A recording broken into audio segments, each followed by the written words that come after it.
Grabe yung naging tensyon sa East Asia Super League. Technical ang inabot ni Coach Luigi Trillo. Pinahirapan ng Japan B-League team sina Justin Brownlee. Sa kabila ng isyong kinakaharap ni Ismael Romero, mainit pa rin mga idol ang pagtanggap sa kanya ng taga-suporta ng Meralco Bolts. Maingat yung mga hapon doon, baka matadyakan ng Puerto Rican big man. Opening ng frame mga idol, kontrolado agad ng Ryukyu Golden Kings mula sa Japan B-League ang laban. Inulan agad mga idol ang Araneta Coliseum sa 3-pointer ng bisita.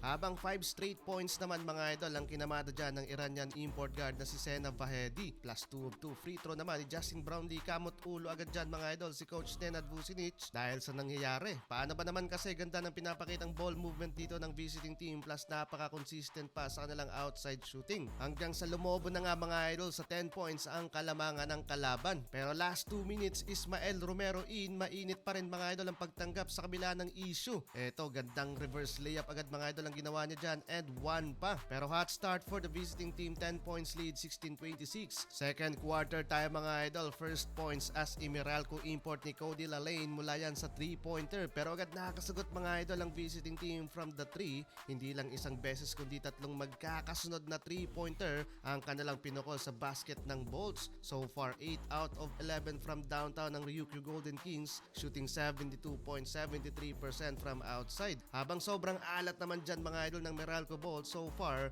2 tres pa lamang ang naipasok nila out of 8 attempt. Mula lahat yan sa former NBA player na si Cody Lalane. Pero in rhythm pa rin dyan mga idol ang former Japan B-League champion. 2-1 ang laging sagot sa field goal ng Bolts, kaya umabot sa 15 points ang lamang doon. Though nakakascore naman sana ng ating mga pambato, lagi namang may sagot dyan ang bisita. Laging butas mga idol ang depensa ng Bolts, lalo na kung mapabayaang bukas etong sharpshooter local player ng kalaban. Habang maiingat yung mga hapon doon, baka matadyakan ng Puerto Rican big man. Lamang pa rin ng 15 ang Ryukyu Golden Kings, 36-51 and the first half ng ESL. Still aggressive pa rin mga idol etong local player ng kalaban, shooting 5 of 7 from downtown with 15 points. Lahat ng field goal na yan nagmula lang naman sa outside shooting. Grabe, sobrang daming weapon dito ng bisita, halos lahat lethal scorer din mga idol. Kahit si JB, ihirap ding depensahan yung kalaban. While sa Meralco Bolts, playmaker so far si Vahedi at leading scorer naman si Ismael Romero. Gandang connection doon from Iran to Puerto Rico and one-handed slam dunk. Under 3 minutes mark, sobrang taas na ng tensyon dito sa laban, lalo na sa bench ng Bolts. At nakakapag-commit pa dyan ng foul si Chris Newsome. Technical, inabot ni Coach Luigi Trillo, kakareklamo sa official.